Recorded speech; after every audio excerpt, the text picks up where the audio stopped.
নমস্কার। Astrology Bengali অ্যাস্ট্রোমো চ্যানেলে আপনাদের প্রত্যেককেই স্বাগত জানাই। আজকে আলোচনা করব এমন একটি রাশির জাতক জাতিকা যারা প্রতিটি কাজে বাধাপ্রাপ্ত হন, কারণ এটি শনির নেগেটিভ রাশির ঘরের কথা, অর্থাৎ মকর রাশি। শনির দুটো ঘর আছে, একটা হচ্ছে মকর আর একটা হচ্ছে কুম্ভ। কুম্ভ হচ্ছে পজিটিভ রাশি, আর নেগেটিভ পাওয়ার রাশি অর্থাৎ শনির নেগেটিভ পাওয়ার যেটা সেটা পায় হচ্ছে মকর, যার ফলে প্রতিটা পদক্ষেপে এই রাশির জাতক জাতিকাদের খুব ভুগতে হয়। সাফল্য সহজে আসে না। শত্রুতা চরমভাবে, সেটা পারিবারিকভাবে হোক, সামাজিক এবং কর্মস্থল। ঠিক আছে? এই সমস্ত বাধা বিপত্তি নিয়ে এই রাশি। তবে এই রাশি যে সাফল্য পায় না তা কিন্তু নয়। আমি একটা ছোট্ট উদাহরণ দিচ্ছি। একটা পেঁপে গাছ বড় হচ্ছে, হঠাৎ করে একটা হনুমান এসে ভেঙে দিয়ে চলে গেল। দেখবেন সেই পেঁপে গাছটা কিন্তু মরে যায় না। সেই জায়গা থেকে আবার নতুনভাবে কিছুদিন পর শাখা প্রশাখা বেরিয়ে সে কিন্তু আবার নতুনভাবে বাঁচতে পারে। অনুরূপ এইরকম একটি পরিস্থিতি মকর রাশির সঙ্গে হয়। প্রতিটি পদক্ষেপে তাদের বাধা আসে, হতাশায় ভোগে, আবার কিন্তু নিজে নিজে থেকেই সেই দিশাটা পেয়ে এগিয়ে যেতে পারে তারা। মকর রাশির বাস্তবিক জীবনই এটা। কিন্তু মকর রাশি অন্যদের কিছু বুদ্ধি দিয়ে থাকে, কারণ মকর রাশি কিন্তু খুব বুদ্ধিমান একটি রাশি। এদের মাথায় কিন্তু প্রচণ্ডভাবে খুব ভালো বুদ্ধি কাজ করে, কারণ শনি এদেরকে সেই জায়গাটা করে দেয় এবং এদের থেকে অনেক উপকারও পেয়ে থাকে। দুর্ভাগ্য এটাই যে এরা কিন্তু বিশেষভাবে উপকার পায় না অন্যদের থেকে, সেটা সামাজিক হোক বা পারিবারিক, সব দিক থেকে নিজেই নিজেকে দিশা সেই খুঁজে নিতে হয় এবং প্রতিটি কাজ করলে প্রতিটি ধাপে তাদেরকে কথা শুনতে হয়। এটা মকর রাশির স্বাভাবিক একটা বৈশিষ্ট্য। সমস্ত কাজ সে করবে, কিন্তু কথা সেই শুনবে। কারণ আমি বারবার বলছি, শনির দশা অন্তর্দশা পেলে আরও এদের জীবনে কিন্তু ভোগান্তির শেষ থাকে না, কারণ নেগেটিভ একটি রাশি হচ্ছে মকর রাশি। কিন্তু এদের জীবনে সাফল্য আসে না, এই ভাবনাটা যারা ভাবে তারা খুব খুব মস্ত বড় ভুল করেন। কারণ মনে রাখবেন, এই রাশির জাতক জাতিকারা শেষ জীবনে সাফল্য পায়, বাস্তবিক এটাই। যারা ধৈর্য ধরে রাখতে পারে তারা সাফল্য পায়, কারণ শনি এটাই বলছে যে যে ধৈর্য ধরে রাখতে পারবে তার জীবনে সাফল্য ভবিতব্য। এবং বাস্তবিক জীবনেও আমরা এটা দেখি, আমাদের সিনিয়রদের কাছ থেকে শুনি, যে ধৈর্য ধরে রাখতে পারে সে সাফল্য একদিন পাবেই পাবে। কিন্তু এই ধৈর্য ধরে রাখাটাই তো চাপের। যাই হোক, প্রশ্ন হচ্ছে এই মুহূর্তে মকর রাশির না চলছে শনির সাড়ে সাতি, না চলছে শনির ঢাইয়া, কারণ সাড়ে সাতি সবে এরা অতিক্রম করে গেছে। বর্তমানে মীন রাশিতে শনি রয়েছে, যার ফলে কুম্ভর সাড়ে সাতি চলছে, মীনের সাড়ে সাতি চলছে, মেষের সাড়ে সাতি শুরু হয়েছে। অতএব মকরের শনির কিন্তু সাড়ে সাতির বিষয়টি আর নেই। এখন শনি অবস্থান করছে তৃতীয়ভাবে, সেখান থেকে সে দৃষ্টি দেবে পঞ্চম, নবম এবং 12 ভাবে। আবার রাহু সে অবস্থান করছে ট্রানজিটে দ্বিতীয়ভাবে, সেখান থেকে অষ্টম ভাবে কিন্তু দৃষ্টি দেবে। আমি কথা প্রসঙ্গে বলবো, এখানে কিন্তু মাথায় রাখবেন, বৃহস্পতি আপনাদের পঞ্চম ভাব ষষ্ঠ ভাবকে টাচ করছে, কেতু থাকছে সপ্তম ভাবে। তাহলে এই যদি ট্রানজিট হয়, কি ফল পাবে সেই নিয়েই আজকের এই আলোচনা। 2026 কি ফল পেতে পারে। ব্যক্তিগতভাবে বলবো, একটু সচেতন থাকতে পারলে, অর্থাৎ রাহু যেহেতু অষ্টমে, রাহু অষ্টম মানে কি হয় জানেন?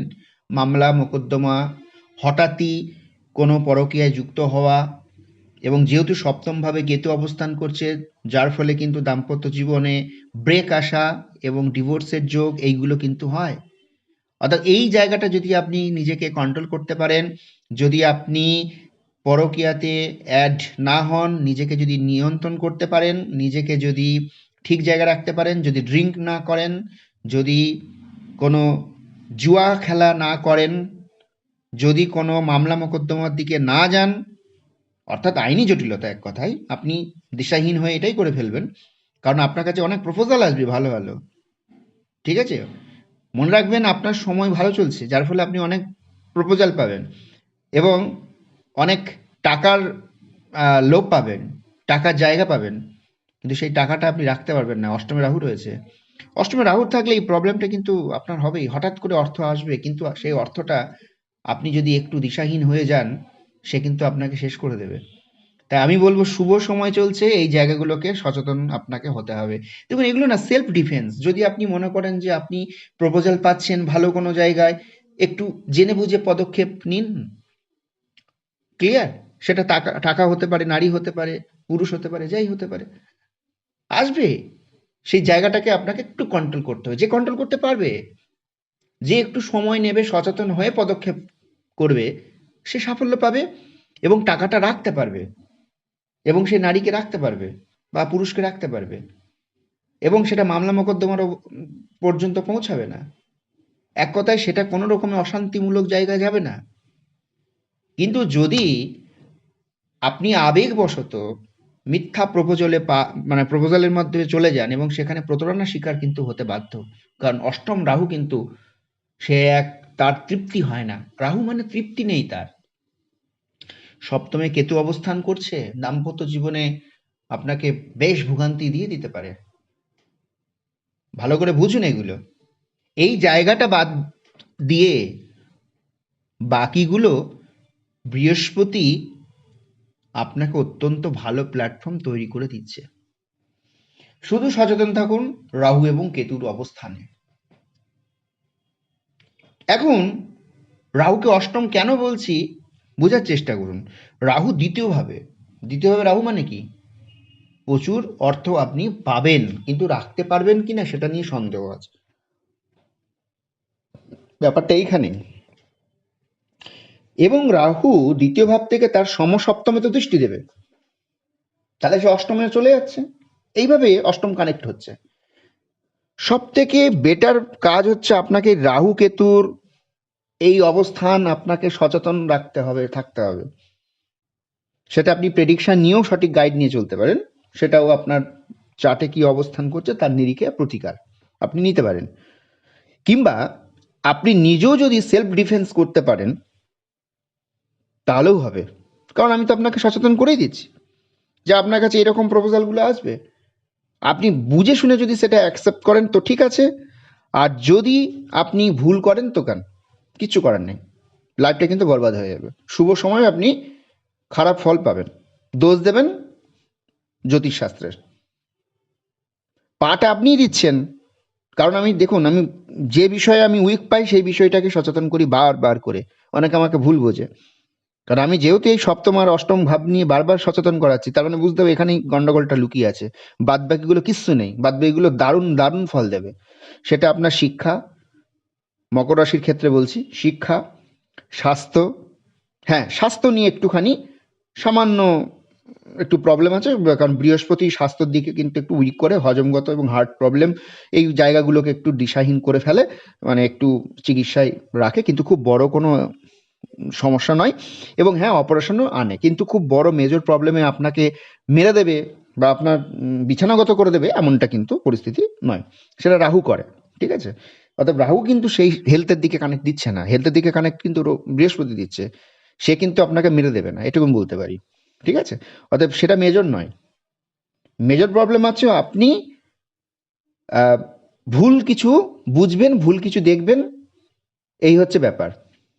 এরকমই, মানে ছদ্মবেশটা আপনি দেখবেন আর কি, মানে আপনি আপনার চোখের সামনে এক দেখবেন, ভেতরে গিয়ে দেখবেন আর এক, এরকমটা আপনাকে রাহু কিন্তু করাবে।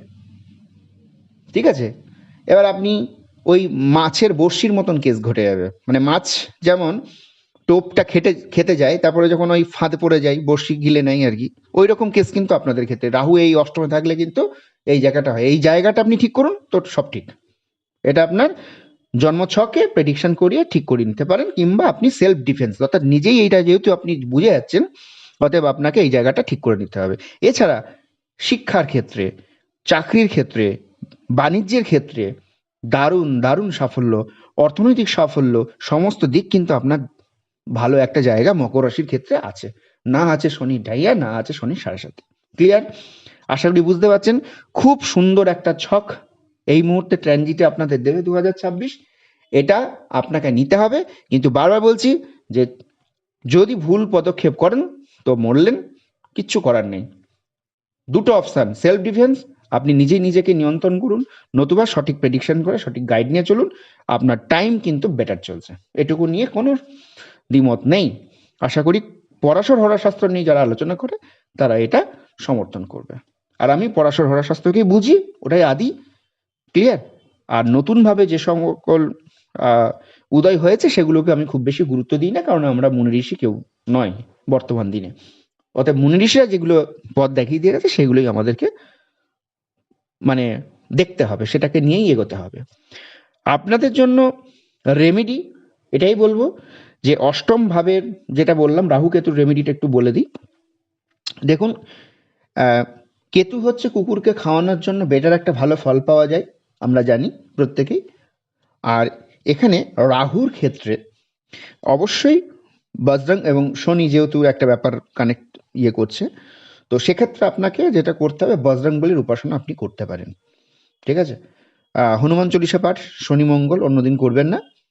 আর একটা জিনিস হচ্ছে যে আপনি মঙ্গলবার করে হনুমানজির পূজা দিতে পারেন মন্দিরে গিয়ে, নামগোত্র সহযোগে, এটা খুব ভালো ফল পাওয়া যায়।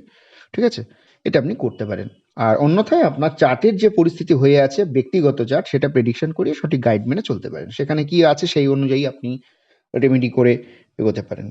ঠিক আছে? কিন্তু বেটার চার্ট রয়েছে ট্রানজিটে, এটা বলতে পারি। অতএব ভালো থাকুন, সুস্থ থাকুন, এবং আমি যেটা বললাম সে একটু সাবধানতা অবলম্বন করে চলুন, তাহলেই কিন্তু আপনাদের ওভারঅল সব ঠিক আছে। আমি খারাপের জায়গাটাকে একটু বুঝিয়ে দিলাম, বাদ বাকি এ টু জেড ঠিক আছে। হ্যাঁ, আর একটা কথা এখানে বলে রাখি যে আপনাদের কিন্তু অবশ্যই শেয়ার মার্কেটের একটা ভালো সাফল্য আছে এবং প্রপার্টি যোগও রয়েছে। সমস্ত বারবার বলছি সমস্ত দিক ওকে, একটু মানে ঠান্ডা মাথায় বুঝে শুনে পদক্ষেপ পা দেবেন, তাহলেই হবে, নো প্রবলেম। ঠিক আছে?